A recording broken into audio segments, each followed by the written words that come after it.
हाँ बच्चों, कुछ होमवर्क दिया था। कैसे नहीं दिया, दुनिया भर के होमवर्क दिए थे। एक सेकंड बच्चों।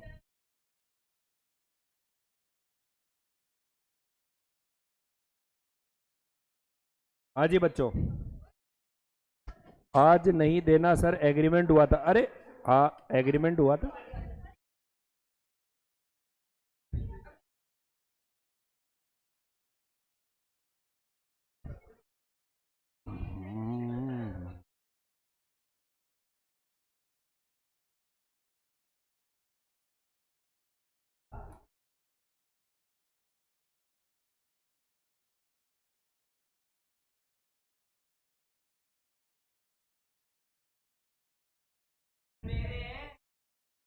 हाँ बच्चों, इधर देखो। बच्चों इधर, मैंने एक सवाल दिया था या दो सवाल दिए थे? हाँ भाई, गुड आफ्टरनून, गुड आफ्टरनून।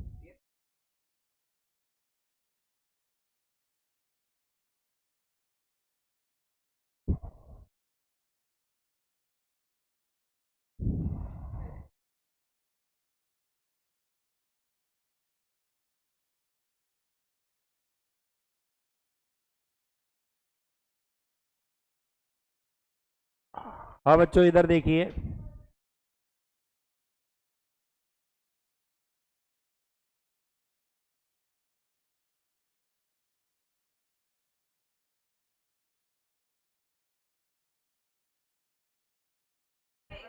ये बताइए, मैंने मैंने एक सवाल नहीं, दो हो गए थे ना?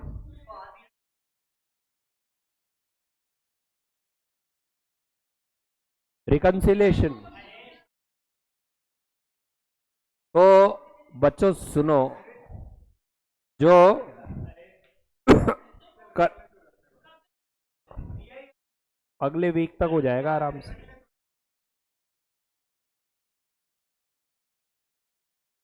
हाँ बच्चों, मैं ये बताना चाह रहा था कि जो क्वेश्चन है ना रिकंसिलेशन वाले, उन पर ज़्यादा कंसंट्रेट करना, क्योंकि वैसे क्वेश्चन काफ़ी ज़्यादा आते हैं।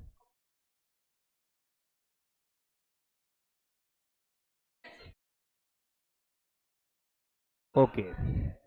अब ये देखो, एक सवाल देखो आपके सामने, ये पढ़िए आप, क्वेश्चन पढ़े। पेज नंबर है 7.47। यस।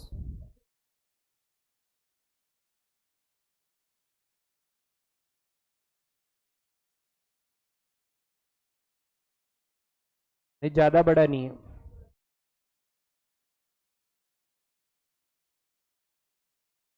आपको क्या डिटेल दी गई है बच्चों? ट्रायल बैलेंस नजर आ रहा है क्या? ओके, कोई बात नहीं, तभी तो मैं ले रहा हूं, वरना तो ये देख के ही भाग जाओगे, देख के ही भाग जाओगे। इतना बड़ा आता नहीं है वैसे, लेकिन क्या है कि अपने को प्रैक्टिस तो होनी चाहिए ना। बताइए, इन्वेंट्री में तीन तीन के ओपनिंग दिए हुए हैं, नजर आ रहा है? तीन तीन के। बताओ किस किस के ओपनिंग दिए हुए हैं? फिनिश गुड्स के, रॉ मटेरियल के और WIP। बच्चों ये ट्रायल बैलेंस है, क्या चीज है ये? उसके बाद क्या लिखा हुआ बच्चों? Office appliances. उसके बाद, उसके बाद सर ये क्या काम आएंगे, तो देखते हैं कुछ काम भी आते हैं या नहीं आते हैं, सवाल में देखेंगे। देन उसके बाद क्या लिखा हुआ है? Then sales return and rebate. Then उसके बाद मटेरियल परचेज। देन उसके बाद फ्रेट इनकर्ड ऑन मटेरियल। तो ये सब खातों के बैलेंसेस दे रखे हैं। देन आगे कौन कौन सा अकाउंट लिखा हुआ है बताओ? Direct employ cost, indirect employ cost, factory supervision cost, repair cost, heat light and power. अच्छा बच्चों, ट्रायल बैलेंस के बाकी के अकाउंट में rate and taxes, miscellaneous factory, sales commission, sales travelling, sales promotion, salary and expenses, office salary and expenses, interest on borrowed fund. को sir ये दुनिया भर के अकाउंट देके हमसे चाहता क्या है, अभी देख लेते क्या चाहता है। क्लोजिंग डिटेल बच्चों ये रही, ओपनिंग वाले ट्रायल बैलेंस के अंदर थे, क्लोजिंग वाले ट्रायल बैलेंस के बाहर है। आउटस्टैंडिंग एक्सपेंसेस का सर ये तो पहली बार ही आए हैं। नहीं नहीं, ट्रायल बैलेंस के बाहर आता है तो दो जगह प्रेजेंट होता है, आपको छोटी क्लासों में नहीं बताया? तो फिर तो अपने को यहाँ ट्रेडिंग तो बनाना नहीं है, अपने को तो कॉस्ट की बात करनी है। आउटस्टैंडिंग एक्सपेंसेस आपको पता होगा कि जो आउटस्टैंडिंग एक्सपेंसेस ट्रायल बैलेंस के बाहर होते हैं वो खर्चे में ऐड हो जाते हैं। डेप्रीशिएशन दिया तो बच्चों ऊपर जो नाम थे ना डिफरेंट एसेट के, उनके ये डेप्रीशिएशन लगाएंगे। क्या लगाएंगे? अब सवाल शुरू होता है यहां की लाइन के बाद। एक्चुअली में अपने को करना क्या है, 3 ओवरहेड निकालने हैं। नाम बोलो क्या क्या? Factory overhead, office and administration overhead, selling and distribution over. वापस से बोलो क्या क्या? तो ये जो दुनिया भर के आपके पास में अकाउंट है जो ट्रायल बैलेंस के अंदर है, उनमें जो ओवरहेड वाले खर्चे हैं, कौन से वाले खर्चे, उनको बांटने के लिए आपको कुछ रेशो दिए हुए हैं कि इसको किस रेशो में बांटो, 8-1-1। रेट और टैक्सेस को किस किस में बांटो, फैक्ट्री में और ऑफिस में। डेप्रीशिएशन जो है फैक्ट्री, ऑफिस और सेलिंग बिल्डिंग का डेप्रीशिएशन इस रेशो में बांटो। और बांटने के बाद में ये सवाल क्या कहता है कि आप उसके बाद में एक P&L स्टेटमेंट बनाओ गो गेटर का, और फिर ये चीजें निकालो। नाम देखिए क्या क्या है इन चीजों के, cost of sale, selling and distribution and administration. तो एक्चुअली में सेलिंग एंड डिस्ट्रीब्यूशन और एडमिनिस्ट्रेशन तो मेन सॉल्यूशन का पार्ट हो गया, लेकिन हम लोग क्या करेंगे, इसके साथ में एक चीज और बना निकाल लेंगे। बताओ कौन सा? फैक्ट्री। तो सर उसके बाद में ये क्या पूछना चाहता है, तो ये कॉस्ट ऑफ सेल पूछना चाहता है। तो सर कॉस्ट ऑफ सेल का मतलब क्या? अरे कॉस्ट ऑफ सेल का मतलब कॉस्ट शीट जानते हो आप? अरे कॉस्ट शीट जानते हो क्या? Very good. Cost of sale के लिए सबसे पहले अपने को चाहिए मटेरियल कंज्यूम। क्या चाहिए बच्चों? मटेरियल कंज्यूम कैसे निकाले? ओपनिंग मटेरियल, क्या बोला मैंने, प्लस नया कितना खरीदा, प्लस नया कितना खरीदा माइनस क्लोजिंग मटेरियल, उससे मटेरियल कंज्यूम आ जाएगा, आ जाएगा। देन उसमें क्या ऐड करेंगे बच्चों? Direct wages. क्या ऐड करेंगे? और क्या ऐड करेंगे? Direct expenses. तीनों के टोटल से क्या आ जाएगा? प्राइम कॉस्ट आ गया। उसके बाद पहले नंबर का ओवरहेड ऐड करेंगे, लेकिन इसका एक वर्किंग नोट बनाएंगे। या तो आप फैक्ट्री ओवरहेड के सारे आइटम्स को पहचान करके लिखते जाओ और फिर उनका टोटल कर दो, या बेटर ये है कि फैक्ट्री ओवरहेड का अलग से बना लो और एक साथ लिख दो। अरे क्लियर है? फैक्ट्री ओवरहेड ऐड करने के बाद जो टोटल आएगा उसे हम क्या बोलेंगे? Gross factory cost. क्या बोलेंगे? उसमें WIP का क्या कर दोगे? एडजस्टमेंट। उससे क्या आएगा बच्चों? Net factory cost. उसमें क्या ऐड करोगे?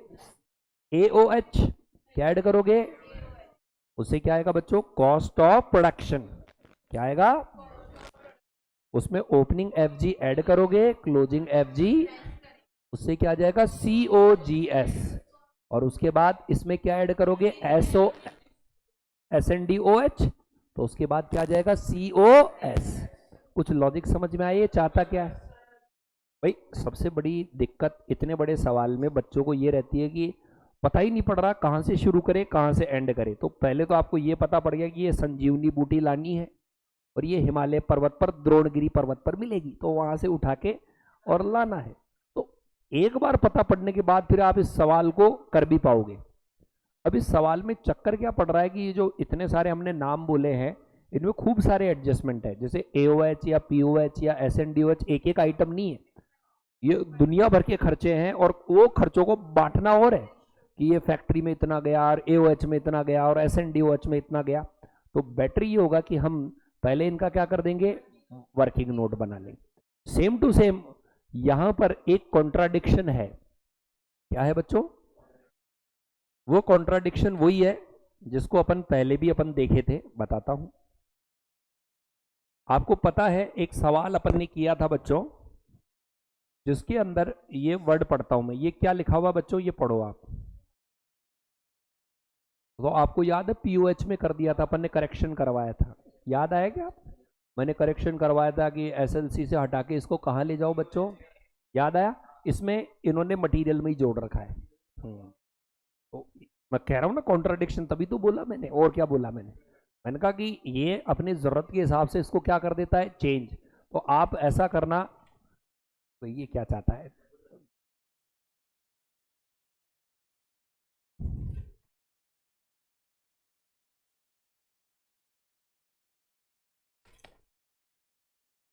पता ही नहीं क्या है।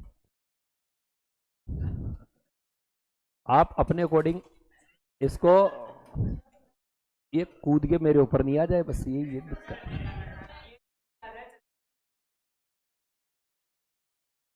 चल जाएंगे।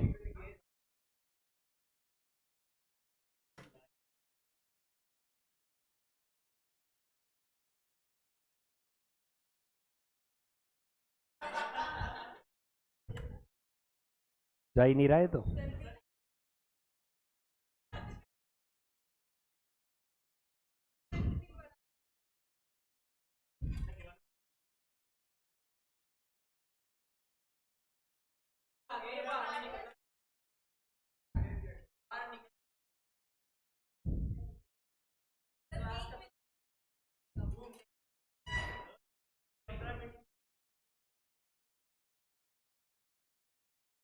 सुबह नहीं आ जाए, ध्यान रखना।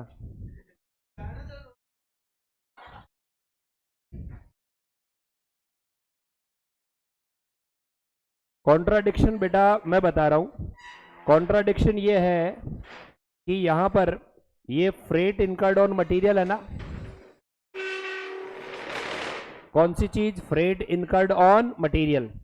ये फ्रेट इनकर्ड ऑन मटेरियल है। ये आपको याद हो तो अपन ने एक सवाल में पीओएच में डाला था। इन्होंने इसे किस में शामिल कर रखा है? मटेरियल में। ये इतना सा कॉन्ट्राडिक्शन है। तो देखो इन्होंने सॉल्यूशन कैसे किया है, एक बार इनका भी आप देख लो, फिर अपन अपने हिसाब से करेंगे। कौन से नंबर का सवाल था ये? मैं बताता हूं। इन्होंने वर्किंग नोट नहीं बनाया है। ये देखो ये क्या लिखा है बच्चों? P&L स्टेटमेंट, ये गो गेटर कंपनी का। और बताओ इसने क्या निकाला है? Net profit.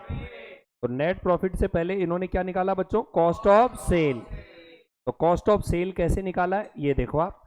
सबसे पहले क्या लिखा है? तो ओपनिंग मटेरियल। अरे लिखा, इसमें मटेरियल परचेज लिया, ये भाड़ा वाड़ा जोड़ा और परचेज रिटर्न। अब ये भाड़े वाले का लफड़ा रहता है। अब भाड़े वाले में आपको याद हो तो अपन ने पीओएच में जोड़ दिया था, इन्होंने इसको यहीं जोड़ रखा है। तो बच्चों ये ताम झाम क्लोजिंग फ्लोजिंग करने के बाद में क्या निकलेगा? कंज्यूम। क्या निकलेगा? और कंज्यूम के बाद ये वेजेज ऐड करने पर क्या आएगा? Prime cost. क्या आएगा? प्राइम कॉस्ट में हम क्या जोड़ेंगे बच्चों? पीओएच। अब पीओएच अपन तो एक साथ ही जोड़ देते हैं क्योंकि मैं इसके वर्किंग नोट की सिफारिश कर रहा हूं। इन्होंने क्या किया? ये सारे नाम लिखे हैं। बोलो क्या क्या नाम लिखे हैं? Indirect employ, factory supervision, repair, और इसी के अंदर ही कर दिया इसने। Repair and factory, heat light power rate फलाना, miscellaneous factory, depreciation of plant dep. तो अपन क्या करेंगे बच्चों? ये वर्किंग नोट में निकाल लेंगे। 170,550 मेरे हिसाब से वो ठीक रहेगा। ठीक है। उसके बाद ये ग्रॉस वर्क कॉस्ट निकल जाएगा। और ग्रॉस वर्क कॉस्ट के बाद इसमें एडलेस क्या करेंगे बताओ? WIP। और उसके बाद क्या निकल जाएगा? Cost of production. उसमें FG का एडलेस करने के बाद क्या आ जाएगा? COGS। तो इसने एडमिनिस्ट्रेशन और सेलिंग का तो सॉल्यूशन बताया है इसने, ये 3 और 2 लिखकर। किसका? अब एडमिनिस्ट्रेशन में बच्चों, नहीं नहीं, सुनो सुनो सुनो, एक तो रिलेटेड होता है प्रोडक्शन से और एक होता है नए। तो इसमें क्या कि जनरल वाला मान के, जब तक प्रोडक्शन ना लिखे कौन सा वाला मान के इन्होंने निपटा दिया? जनरल। तो अपन क्या करेंगे बच्चों? ये इसने 2 और 3 में सेलिंग एंड डिस्ट्रीब्यूशन और एडमिशन किया है ना, अपन तीनों का बना देते हैं।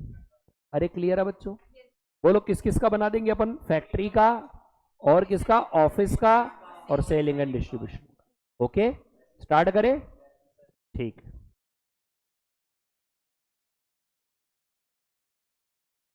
होते ही है, कॉन्ट्राडिक्शन तो हर जगह ही है। और यार मेरी वे रिवीजन टाइम किसने लिख दिया?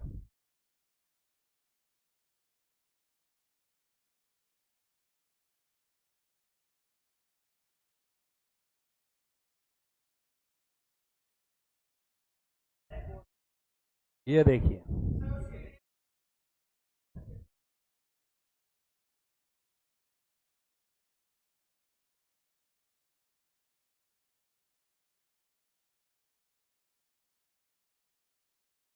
डेट बताओ आज की।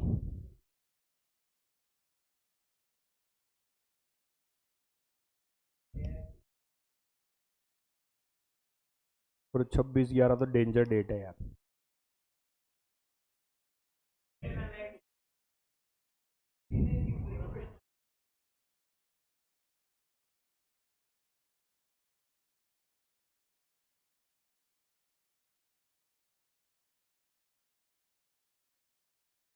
Calculation of factory overhead.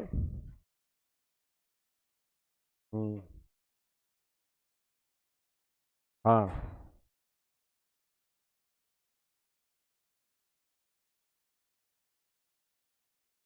भाई तुम लोग डिसिप्लिन मेंटेन करो।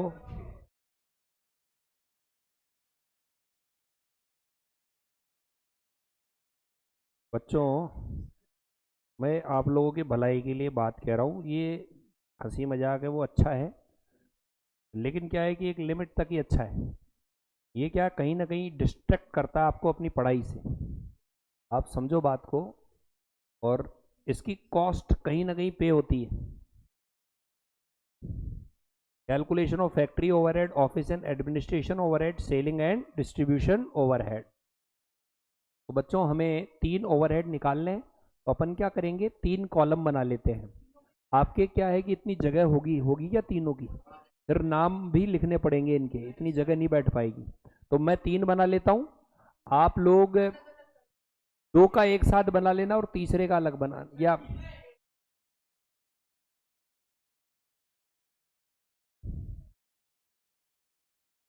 नाम भी लिखना पड़ेगा।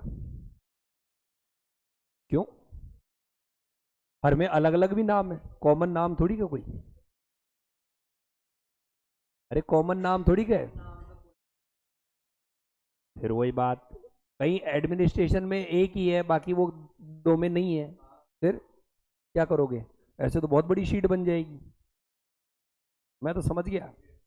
पर नाम का एक बना लो और बाकी 3 में अमाउंट बना लो, वो पॉसिबल नहीं है इसमें।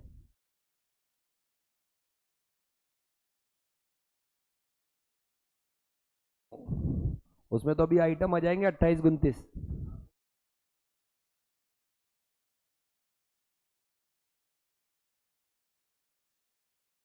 सवाल निकाल लो, तुम मुझे देख देख के बताओगे।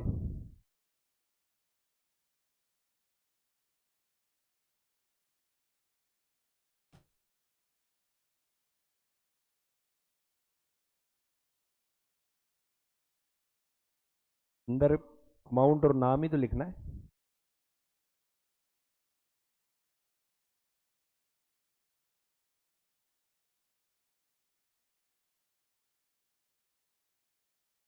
अरे यार,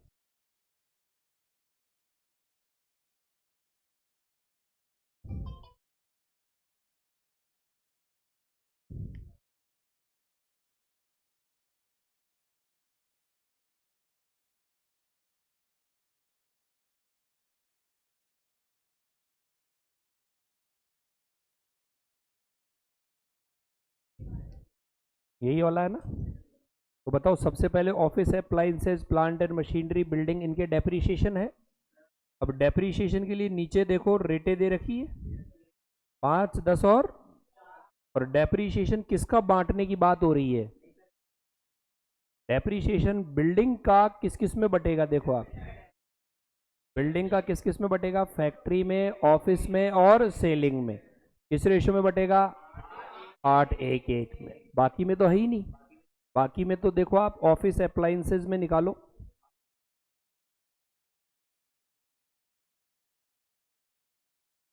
क्यों? ऑफिस अप्लाइंसेस डेप्रीशिएशन पहले किसका है, नंबर 1 किसका है? ऑफिस अप्लाइंसेस है तो एडमिनिस्ट्रेशन में जाएगा।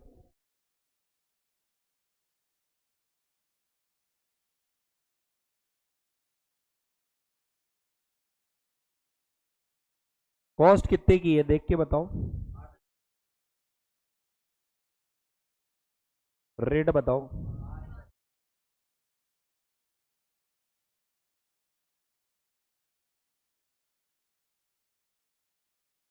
रेट कितनी आई? 870। चलो जी, अगला वाला बताओ।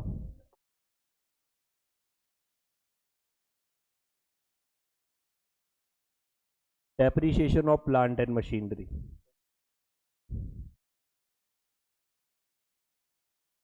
फैक्ट्री में जाएगा? नहीं, अमाउंट बताओ। सीधा ही अमाउंट बता दिया क्या?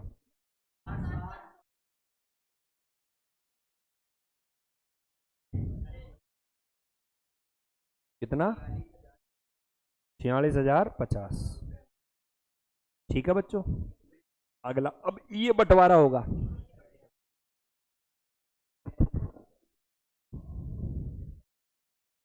Depreciation of building. कॉस्ट बता दो एक बार, रेट बताओ, और इसका रेशो लेना है ना बच्चों।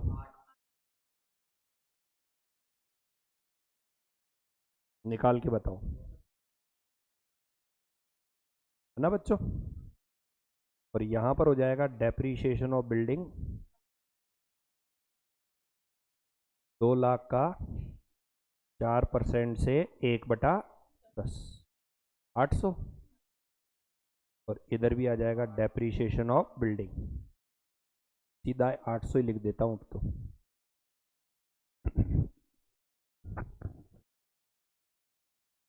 अगला पढ़ो बच्चों।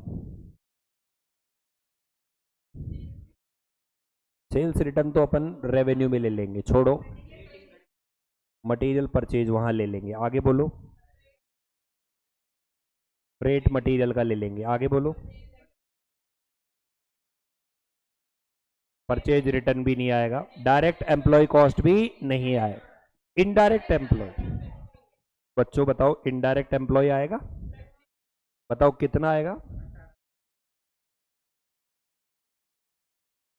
हाँ बेटा, पहले तो आप ये बताओ, इनडायरेक्ट एम्प्लॉय को बांटने का कोई जुगाड़ तो नहीं दे रखा ना? 18,000 में आउटस्टैंडिंग जोड़ के बताओ, आउटस्टैंडिंग कितना है? जोड़ो। 19,200। आउटस्टैंडिंग जोड़ ही दिया आपने। अगला खर्चा देखो बच्चों। बच्चों, फैक्ट्री सुपरविजन का खर्चा भी फैक्ट्री का ही पार्ट। फैक्ट्री वर्ड आ गया ना? कितने रुपए है? क्या आउटस्टैंडिंग है उसमें? ये लो, ये 10,000। आगे चलो, रिपेयर भी ये इसी का ही पार्ट है। रिपेयर एंड फैक्ट्री अपकीप कितने रुपए है? क्या कोई आउटस्टैंडिंग है? नहीं है। आगे चलो, इसमें कुछ बंटवारा है। हीट, लाइट, पावर, कितने रुपए है बताओ? इसका कितना लूं?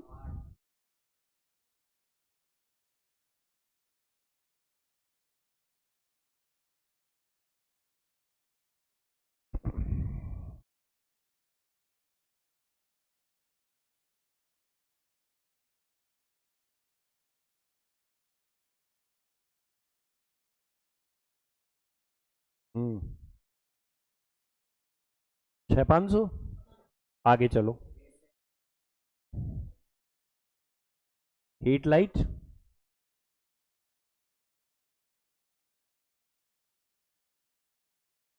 ये लो। रेट एंड टैक्सेस का रेशियो क्या दे रखा है, देख के बताओ। किस किस में? ऑफिस में? ऑफिस में 2 है कि फैक्ट्री में 2 है? फैक्ट्री में 2 है, तो उल्टे सीधे मत कर देना, लफड़ा पड़ जाएगा। रेट एंड टैक्सेस रुपए कितने total? Multiply by 2/3, 4,200। Rate and taxes 6300 into 1/3, 2100। और अगला खर्चा कौन सा है? मिसलेनियस। फैक्ट्री आ गया ना बच्चों, वर्ड फैक्ट्री आ गया, फैक्ट्री। मिसलेनियस फैक्ट्री एक्सपेंसेस कितना? 18,700। आगे चलो, बच्चों जहां पर सेल आ गया तो selling and distribution, sales commission 33, आगे चलो, sales travelling 11,000, sales promotion 22,500, selling and distribution का क्या है, सैलरी एंड एक्सपेंसेस ऑफ, तो ये भी यहीं जाएगा, कितने रुपए है,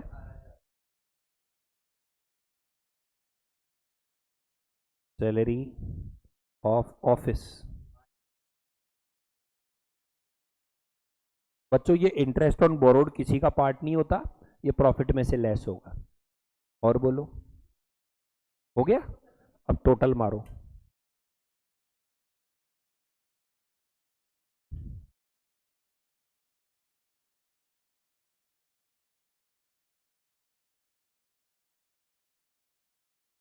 एक एक का बताओ, ऐसे क्या, इसका किसका बता रहे हो 92,400?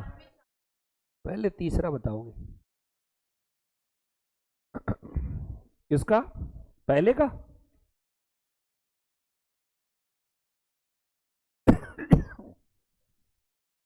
अब अपने ये सवाल काबू में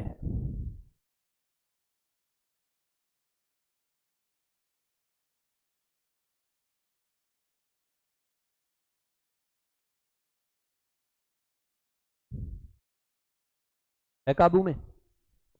अब अपन आराम से क्या निकाल सकते हैं बच्चों, कॉस्ट ऑफ सेल।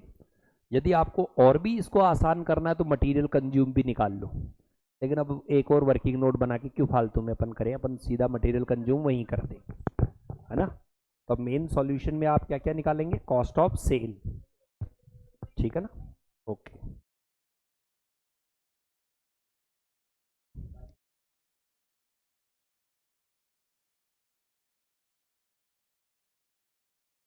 ध्यान रखना, ये कह रहा है पी एंड एल स्टेटमेंट भी बनाना है, तो पहले पी एंड एल स्टेटमेंट बनाएंगे, क्या बनाएंगे, तो पी एंड एल स्टेटमेंट के लिए आपको थोड़ी जगह खाली छोड़नी पड़ेगी। उसके अंदर देखो क्या क्या आएगा, सेल आएगा, सेल में से सेल्स रिटर्न लेस करोगे, वापस से बोलो, सेल में से, देन उसमें कॉस्ट ऑफ सेल लेस करोगे, कॉस्ट ऑफ सेल लेस करने के बाद प्रॉफिट आएगा, और प्रॉफिट घटाने के बाद में जो बाकी के बचे एक्सपेंसेस है जो फाइनेंशियल नेचर के, जैसे बोरोड फंड पर ब्याज वगैरह, वो लेस करके फिर प्रॉफिट निकल जाएगा। तो लगभग बता ही दूं एग्जैक्टली कौन से नंबर का है ये,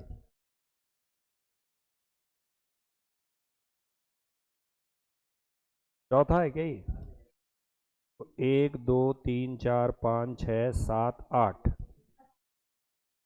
9 लाइन छोड़ दो, है ना, 9 लाइन छोड़ दो, 9 लाइन छोड़ दो, और फिर कॉस्ट ऑफ सेल निकाल लो।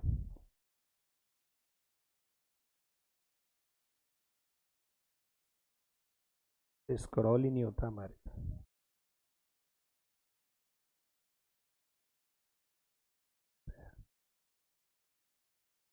बच्चों स्टार्ट करें, 9 लाइन छोड़ दी, लिखो calculation of cost of cell.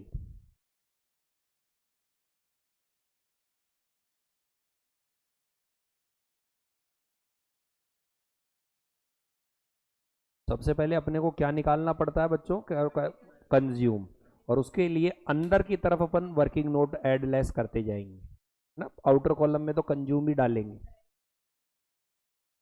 हाँ, ये मेन सॉल्यूशन स्टार्ट हो गया था, जहां 9 लाइन छोड़ी थी वो भी मेन सॉल्यूशन ही था, लेकिन वो अपन ने स्टार्ट इस कारण से नहीं कर पाए क्योंकि अपने को क्या मालूम नहीं है, कॉस्ट ऑफ सेल, और वो पहले पूछा है ये सब। हाँ, सब आ गए। कॉस्ट ऑफ सेल में सबसे पहले आपने क्या लिखा, डायरेक्ट मटेरियल कंज्यूम,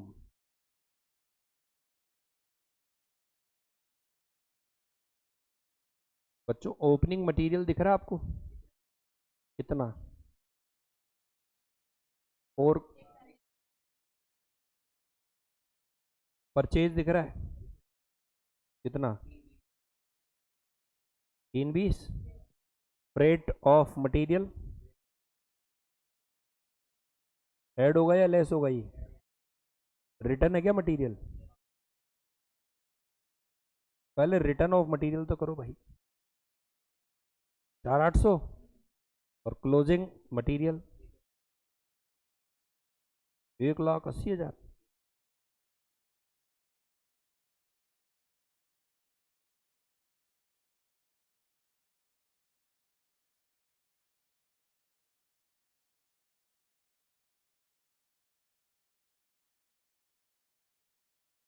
सही तो है ना? कैलकुलेशन देख लेना। और कोई आइटम जो मटेरियल से रिलेटेड है छूट तो नहीं गया? देख लो। अरे मटेरियल से रिलेटेड कोई आइटम छूट जाए,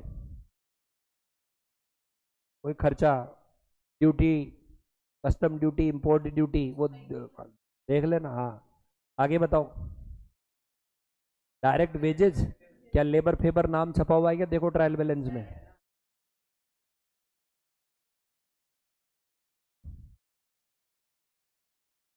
आउटस्टैंडिंग है क्या?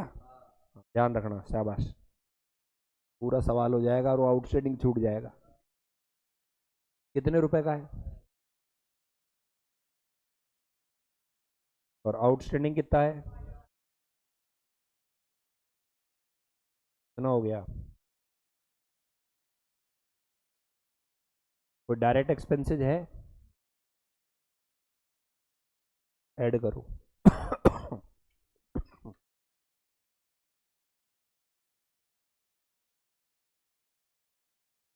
और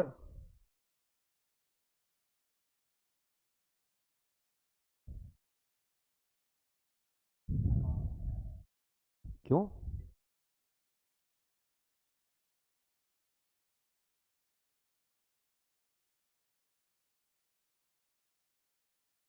ऐड क्या करेंगे? POH जो हमने वर्किंग नोट में निकाल दिए थे।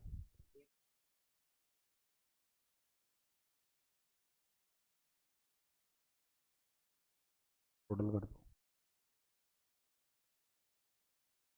क्या चीज आई है?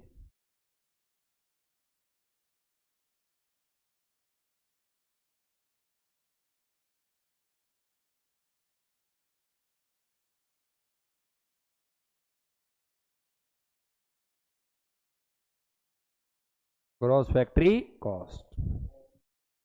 अब इसमें WIP का एडलेस करेंगे।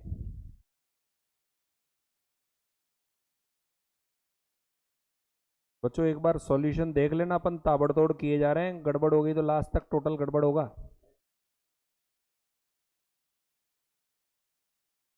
चल फिर ठीक है। और भाई कोई क्या होता है, कोई एक भी चीज जैसे आउटस्टैंडिंग वाली छूट गई ना, तो उसका इम्पैक्ट कहाँ तक जाएगा? नीचे तक जाएगा। और तुम कॉपी और कर रहे हो, मैं तो मिटा के सही कर दूंगा। ओपनिंग WIP कितना है? 2 लाख। अब जैसे, हाँ, अब वो जैसे एम्प्लॉय था उसमें अपन 8,000 भूल जाते, 160 लिख देते ताबड़तोड़, वो नीचे तक आता 8,000। क्लोजिंग WIP एक बार में। ये क्या है?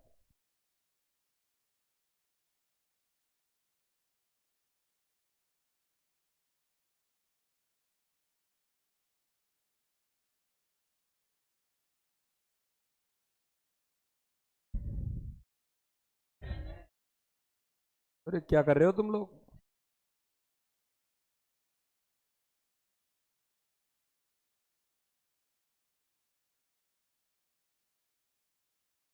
अब बच्चों एडमिनिस्ट्रेशन ओवरहेड को अपन प्रोडक्शन से रिलेटेड नहीं मान रहे, इस कारण FG को, ओपनिंग को पहले एडलेस कर रहे हैं।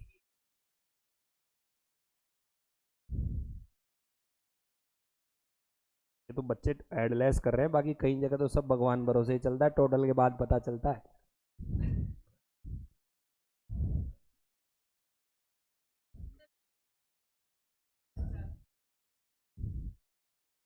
ओपनिंग FG ना 80 लेस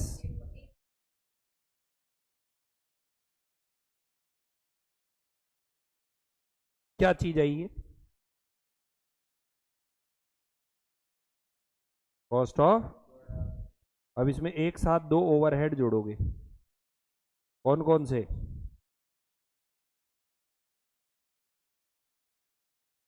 पूरे नाम लिखना बच्चों, एग्जामिनर इमोशनल हो जाएगा यदि ओच लिख दिया तो। ये ज्ञानी कहाँ से आया?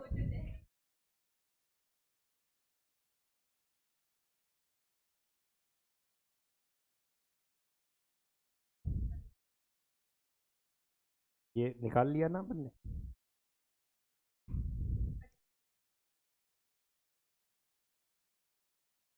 बाढ़ में 7।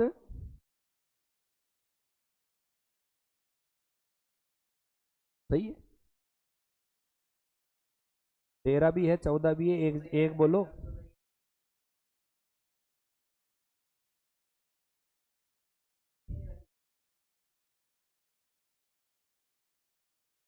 क्या चीज आई बच्चों ये? चेक करो एक बार, सही बैठा कि नहीं बैठा।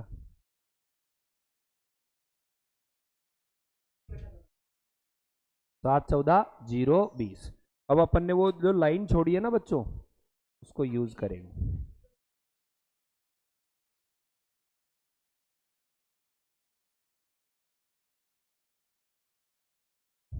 तो वैसे देखा जाए तो ये सवाल इस चैप्टर का है ही नहीं।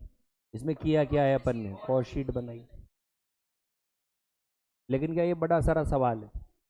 ये नहीं करवाए तो आए हाय हाय हाय, ये तो हमसे होगा ही नहीं।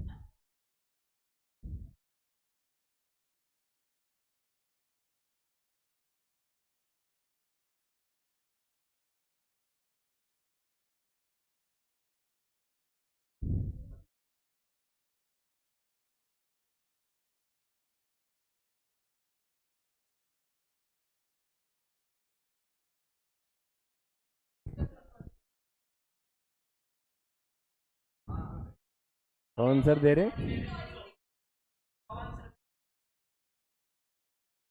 नहीं नहीं नहीं, स्टेटमेंट नहीं, मैं ऊपर की क्लास में रहता हूँ, जैसे ही हो आप बुला लाना। मैं देखना चाहता हूँ।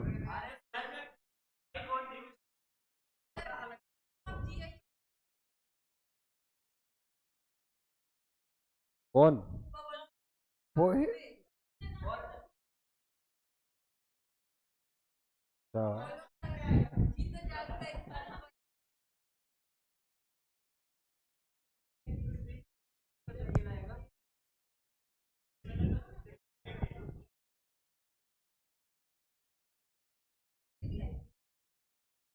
बच्चों जो 7 लाइन छोड़ी है ना, 9। अरे यार, बच्चों जो लाइन छोड़ी है, आ, उसमें हेडिंग लगाओ।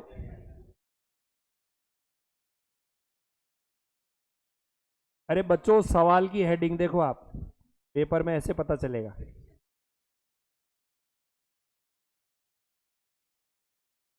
9 ही लाइन छोड़नी है तो वहां तो कॉपी के भंडार आएंगे। एक पन्ना छोड़ देना पूरा। वहां तो ले, अब वर्किंग नोट में एक ही पन्ने में 3 बना रहे हो, एक एक पन्ने में बनाना AOH POH और SNDOH। हाँ।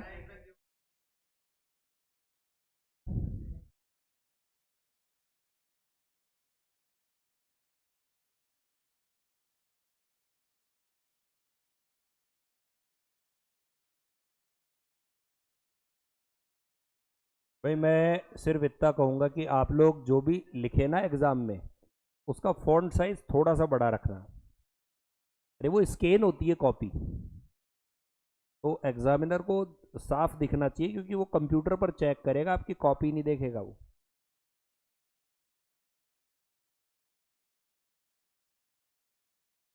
कौन सा? बहुत बढ़िया। लैपटॉप में कहाँ से देखेगा, उसके पास ये नहीं है, वो बटन दबाएगा आपके लिए जूम करने के लिए। ओ कहीं की उसको पेन रहता है, उससे देखता जाता है, करता जाता है।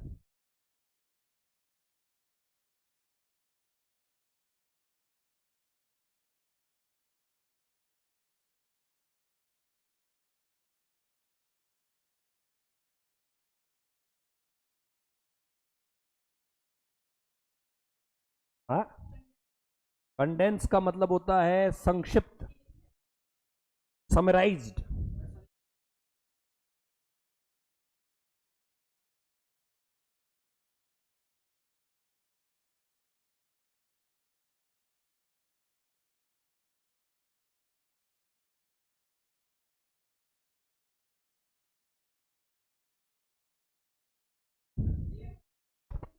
हाँ, ये 2 लाइन में हो गया। हाँ, इन 9 लाइनों में जो जगह छोड़ी थी ना अपन ने, वो। अब बताओ क्या क्या लिखना है। एक तो सुनते जाओ। सेल, सेल में से क्या लेस करेंगे, सेल्स रिटर्न, तो उससे नेट सेल आ जाएगी।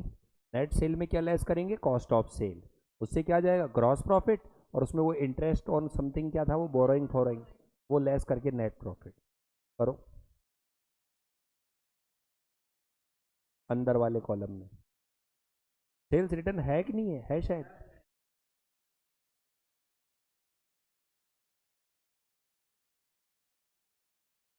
अंदर वाले कॉलम में एडजस्ट करके आउटर कॉलम में नेट सेल।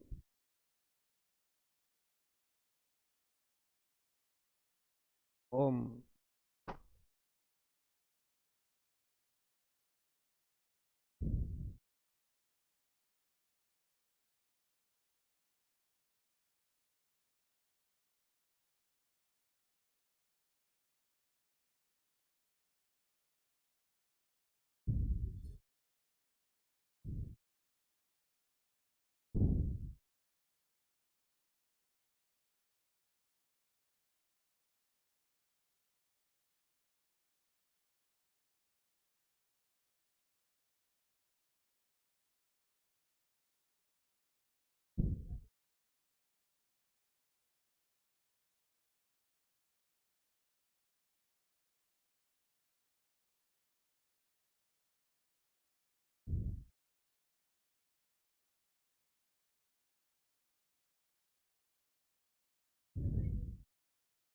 इंटरेस्ट ऑन क्या था, वो नाम क्या है उसका,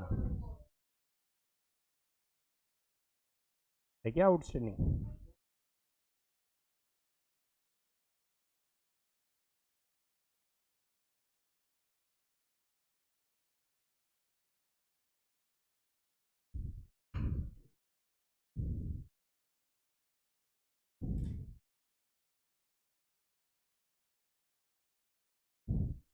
तो ये तो हंसी मजाक है, पी एंडल तो एक्चुअली में कुछ भी नहीं है।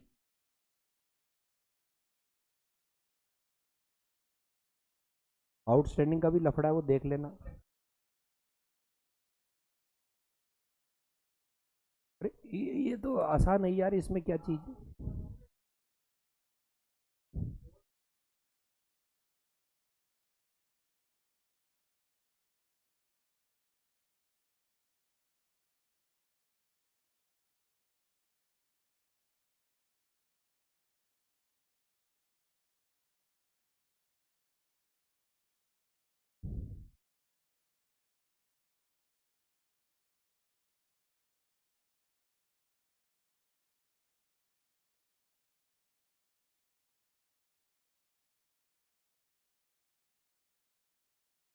कल क्लास है आप लोगों की।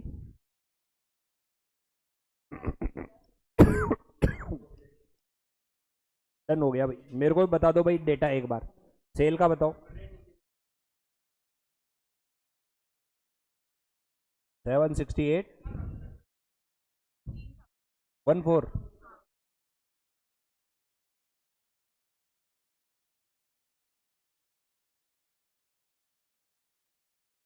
कोई बात नहीं, ये लो। 33।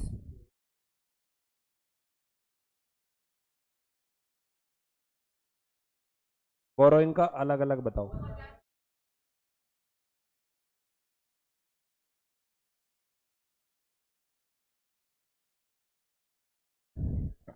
तो ये आसान सा सवाल।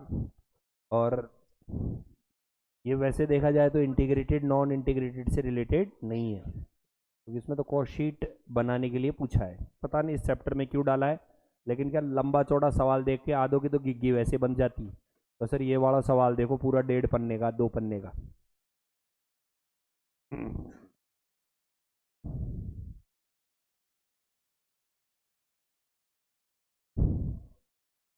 चलो बच्चों एक सवाल और देखते हैं। टू देखिए एक बार पढ़े। कहाँ हो गया टाइम, 4:31 है। पढ़ो तो सही तो।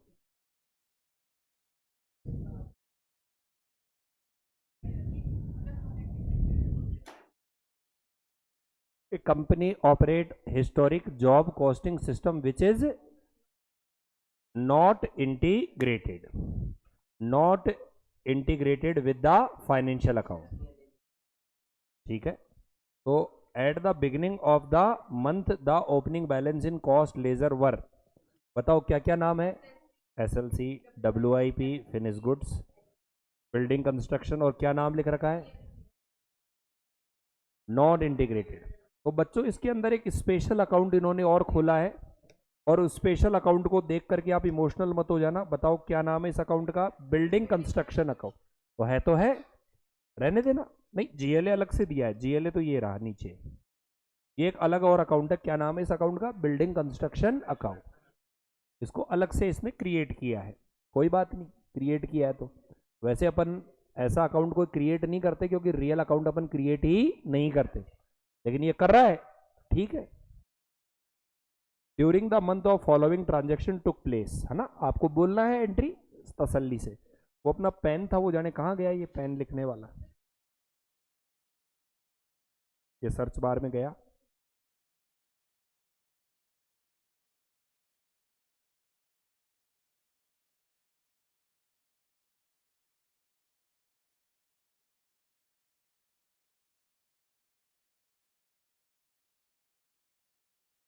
इससे नीचे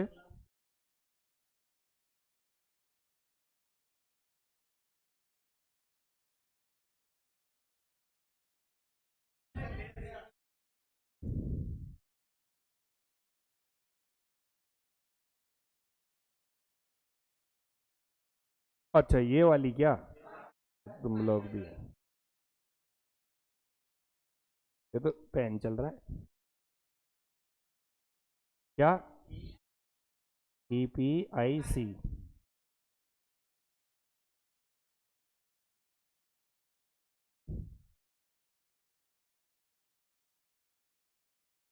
अरे तेरी तो,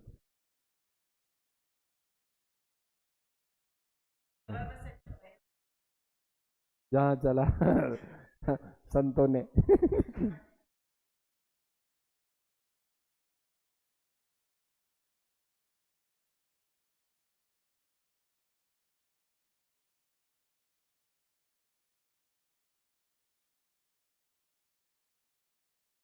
एक मिनट बच्चों, ऑनलाइन वाले बच्चे देख रहे क्या हो गया।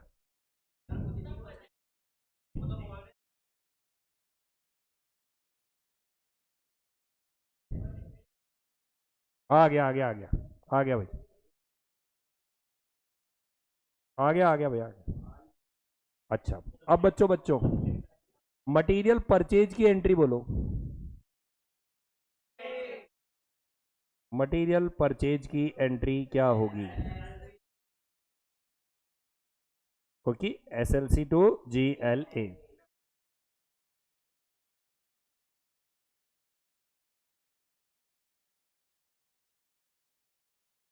अच्छा, इश्यू टू प्रोडक्शन की एंट्री क्या होगी,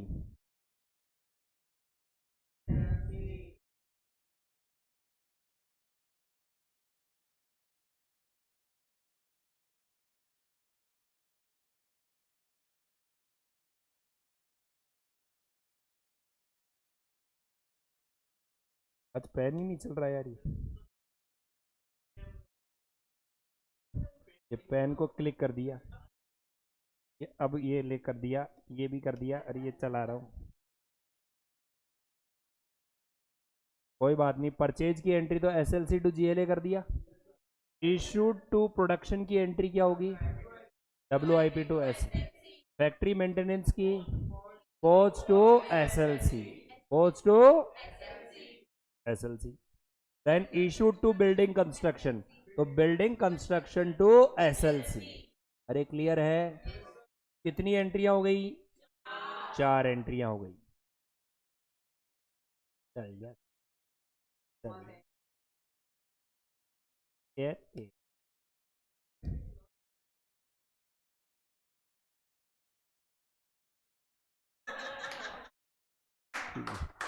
चलता ही नहीं है। नेक्स्ट, अरे रहने,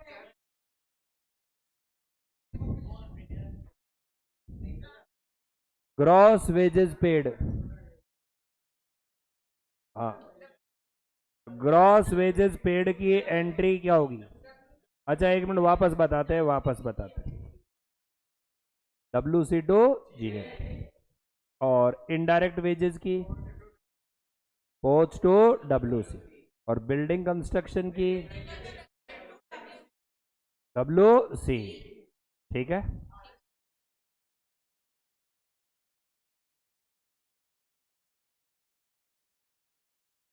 एक बार वापस से बच्चों ने ये पूछा SLC में सर वो फैक्ट्री मेंटेनेंस वाली एंट्री क्या होगी? तो बच्चों मैंने जब भी आपको बताया कि रिपेयर के लिए मटेरियल इशू हो तो कहाँ चला जाता है? POH में। ये एपिक पेन काम नहीं कर रहा यार, ये देखो, ये किया, ये करनी है।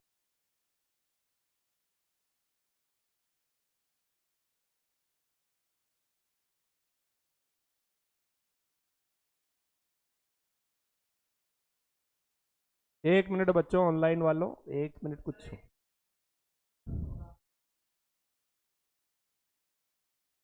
रुको।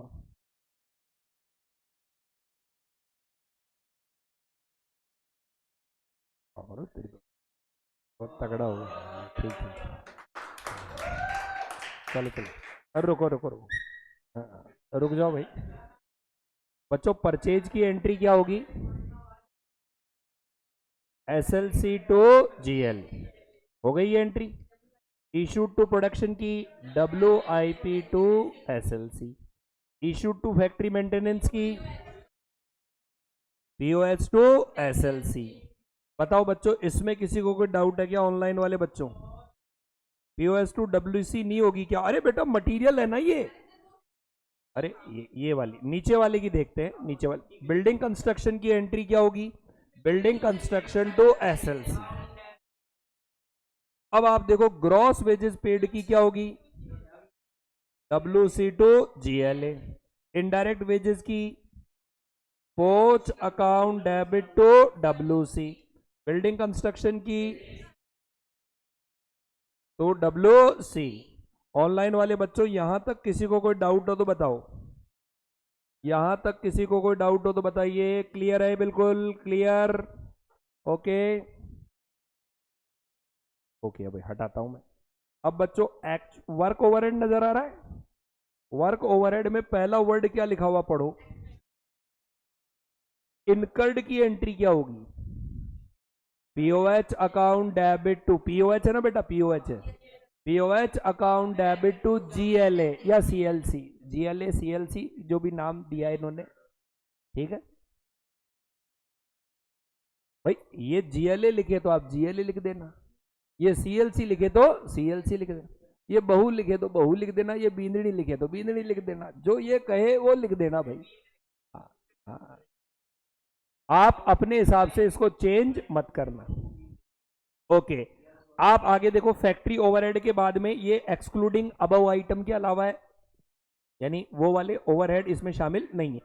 अब ये ओवरहेड कहां गया बताओ? तो बताओ, और building construction account debit to POH, क्या बात है भाई? अंडर एब्जॉर्ब की एंट्री, अंडर एब्जॉर्ब की entry, costing P&L account debit to POH। अब बच्चों सुनो, इसमें चक्कर क्या पड़ेगा बताता हूं। कॉस्टिंग P&L टू PH, बिल्कुल सही। ये देखो बच्चों, ये आप POH अकाउंट बनाओगे, बोलो कौन सा अकाउंट बनाओगे? समझ रहे हो बच्चों? इधर मटेरियल का आएगा बच्चों, इधर WC का आएगा बच्चों, इधर POH ने खुद नहीं किया हुआ आएगा बच्चों, देन इधर बिल्डिंग कंस्ट्रक्शन में चला जाएगा, देन कहां चला जाएगा बच्चों? Costing P&L। तो अब जो बैलेंसिंग फिगर बचेगा वो कहां जाएगा बच्चों? WIP में। अरे कहां जाएगा? अब कई लकीर के फकीर बोलते हैं सर आपने बताया था जो बैलेंसिंग फिगर है वो अंडर या ओवर होता है। तो बच्चों जब अंडर और ओवर दे रखा है तो बाकी का तो प्रोडक्शन में ही जाएगा ना भाई। POH अल्टीमेटली प्रोडक्शन में जाता है, तो यहां बैलेंसिंग फिगर किसका निकलेगा? प्रोडक्शन का। अरे क्लियर है? तो थोड़ा सा दिमाग लगाना पड़ेगा, क्या दे रखा है, क्या बैलेंसिंग फिगर निकलेगा। आगे रॉयल्टी पेड क्या लिख रखा है? रिलेटेड टू क्या लिख रखा है? प्रोडक्शन। बोलो क्या होगा? रॉयल्टी पेड, रॉयल्टी चुकाई जो प्रोडक्शन से रिलेटेड है। तो बेटा ये डायरेक्ट एक्सपेंसेज है। कौन सा एक्सपेंसेज है? तो डायरेक्ट एक्सपेंसेज की एंट्री क्या बताई थी अपन ने?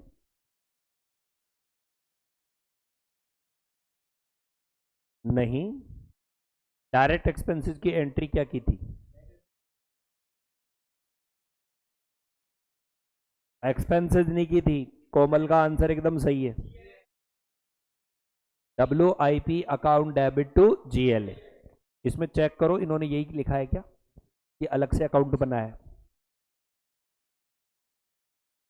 5 रुपए का, 5 रुपए नहीं सॉरी 5 लाख है।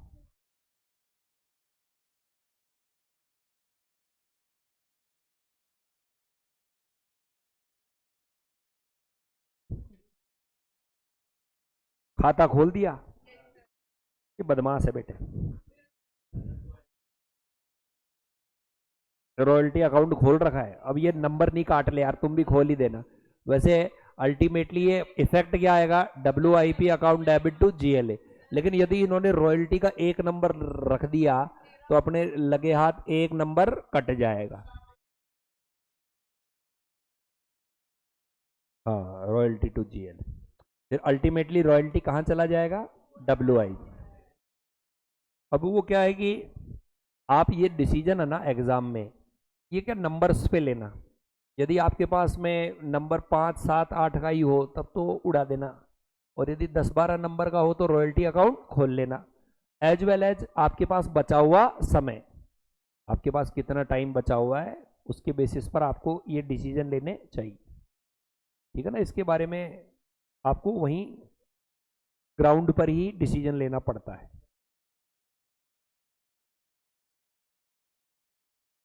एक एक अकाउंट खोलते खोलते खूब सारे खुल जाते हैं। At the end of the month raw material का और WIP का क्लोजिंग बताओ बच्चों, कितना कितना है? 50 और 25। बच्चों अब ये देखो साफ कह रहा है कि जो रॉ मटेरियल का लॉस है उसे कहां डालना है, यानी this is treated as normal loss. Building under construction was completed during the month, और बिल्डिंग बनकर के क्या हो चुकी है? तैयार। सर उस बिल्डिंग का क्या करेंगे? तो हम जानते हैं रियल अकाउंट को हम खुला नहीं रखते हैं, तो हम उसको या तो GLA में भेज देंगे या बाई बैलेंस CD लिख देंगे। ठीक है, उसको क्या कर देंगे? बाई बैलेंस CD या GLA। कंपनी GM मार्जिन कितना है बच्चों? 20% on sale. Prepare the relevant control account to record the about transaction in the. तो दुनिया भर के अपने को क्या खोलने पड़ेंगे? अकाउंट। बोलो अकाउंट में एक तो ये जो मेंशन है बोलो कौन कौन से? SLC, WIP, FGL, building construction. ये कितने अकाउंट हो गए? 5। लेकिन इन 5 से काम चलेगा नहीं। एक तो WC अकाउंट खोलना पड़ेगा, एक रॉयल्टी तो हो ही गया, एक कौन सा हो गया? POH। AOH तो है नहीं शायद, SND भी नहीं है। SND है, और SND है भैया, SND और एडमिनिस्ट्रेशन है, कॉस्टिंग P&L और एक COS। तो लगभग लगभग जो अपने 10 अकाउंट थे ना वो वापस से खुल जाएंगे। 10 अकाउंट वापस से खुल जाएंगे, ओ सारे के सारे खुलेंगे। एक्स्ट्रा तो बिल्डिंग कंस्ट्रक्शन है और एक रॉयल्टी है। टोटल कितने खोले इसने? 13। 2 नंबर का सवाल है ना ये।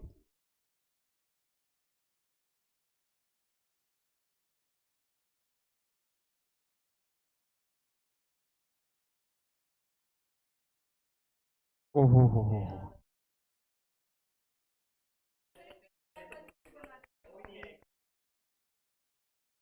ट्रायल बैलेंस भी बनाना है क्या? ट्रायल बैलेंस नहीं, COS ही बनाएंगे बच्चों अपन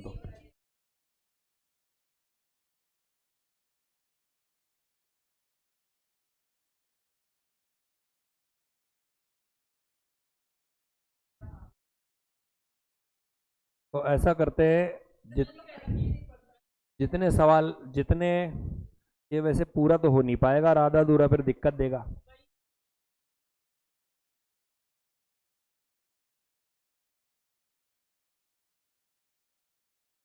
एक बार इसकी एंट्रियां ओरली करते हैं, देखो थर्ड की, कल ये सवाल करवाएंगे आते ही सेकंड वाला, है ना। देखो होमवर्क में दे नहीं रहा हूं मैं, सेकंड वाला सवाल कल करवा दूंगा, थर्ड वाला भी अपन ओरली कर लेते हैं, है ना, क्योंकि इस सवाल में एंट्रियां ही करनी है, देखो थर्ड वाले में।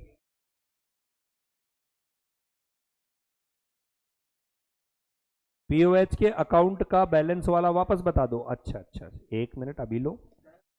मैं आपको इतना सा बताना चाहता हूं बच्चों, पीओएच में आपको अंडर एब्जॉर्ब दे रखा है कि नहीं दे रखा है। इसका मतलब अब जो बैलेंसिंग फिगर बच रहा है वो अंडर और ओवर का होगा या किसी और चीज का होगा, किसी और चीज का।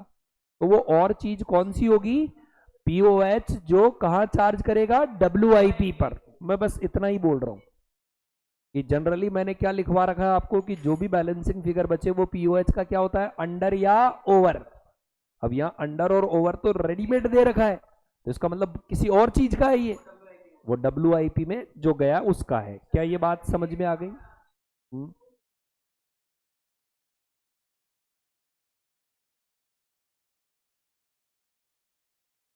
बच्चों इसको रीड करो और मैं एक एक स्टूडेंट से पूछता हूं। सत्ता वाला सवाल। और यार कल संडे है बच्चों, एक सवाल तो संडे के दिन तो कर लो। है? अरे मुझे बताओ, पीओएच का बैलेंस अल्टीमेटली डब्ल्यूआईपी में जाता है कि नहीं जाता है? और यदि पीओएच का बैलेंस डब्ल्यूआईपी में जाता है तो वो अमाउंट दे ही नहीं रखा भाई। प्रोडक्शन ओवरहेड अल्टीमेटली डब्ल्यूआईपी में तो जाता है, और कहां जाता है पीओएच, पीओएच का बैलेंस कहां जाएगा, तो वो डब्ल्यूआईपी ही तो बचा, जो मेन बचा वो। ओके, रॉ मटेरियल परचेज की एंट्री बोलो बच्चों, रॉ मटेरियल परचेज की। एसएलसी अकाउंट डेबिट टू, देखो बच्चों ये क्या लिख रखा है, तो 50 क्रेडिट है, 50 तो 2 कैश 2 क्रेडिटर, एसएलसी 2 कैश। ऐसा क्यों किया, इंटीग्रेटेड है, शाबाश शाबाश शाबाश। ये कोमल इंटेलिजेंट है भैया। Okay, narration are not required, थोड़ा मेहरबान है थोड़ा, है ना नरेशन नहीं लिखनी। मटेरियल इशूड टू, बोलो, डब्ल्यूआईपी टू, वेजेज पेड, पहले पेड की एंट्री करो, पेड की, W C account debit to cash bank. क्या बोला मैंने, W C account debit to. अब इसमें आधी तो जाएगी डायरेक्ट में, आधी जाएगी इनडायरेक्ट, तो डायरेक्ट की एंट्री बोलो, W I P to W C. Indirect की बोलो, POH to factory overhead incurred की बोलो, POH account debit to cash bank, cash factory overhead production पर। अरे इंटीग्रेटेड ही तो है महाराज डब्ल्यूसी में, तो डब्ल्यूसी चुकाऊंगा नहीं क्या मैं, पेड पे क्या कर रहे हो, फैक्ट्री ओवरहेड प्रोडक्शन पर गया WIP to POH, selling distribution incurred SOH to cash bank, finish goods produce FGL to W, sale आधा आधा, cash bank account debit, debtor account debit to P and L, to sale लिख दो, फिर sale to P एंडल और करना पड़ेगा, या तो टू सेल करो फिर सेल को पी एंडल में डालो, वो आपकी इच्छा है। क्लोजिंग स्टॉक की एंट्री मत कर ले, क्लोजिंग स्टॉक की एंट्री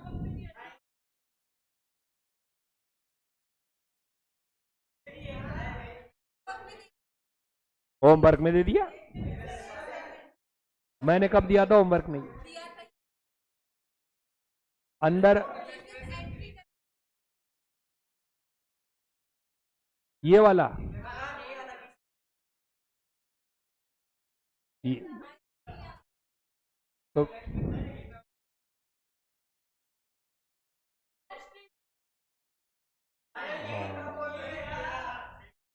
हाँ वो इलस्ट्रेशन था, तो इसको तो करने की भी जरूरत नहीं है। अरे इसको करने की भी जरूरत नहीं है फिर तो।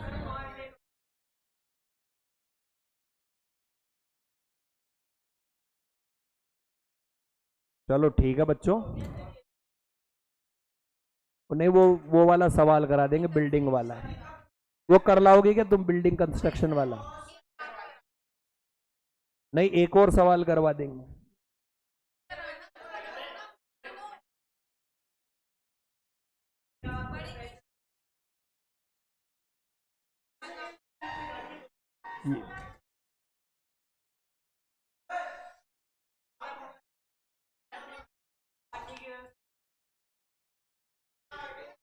आवाज बंद करने दो पहले।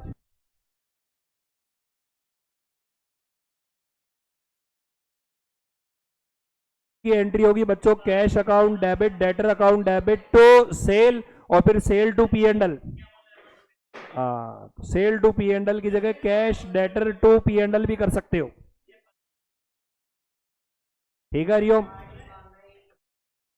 या तो पहले सेल कर दो फिर सेल को पी एंड एल में डाल दो, या सीधा पी एंड एल में डाल दो।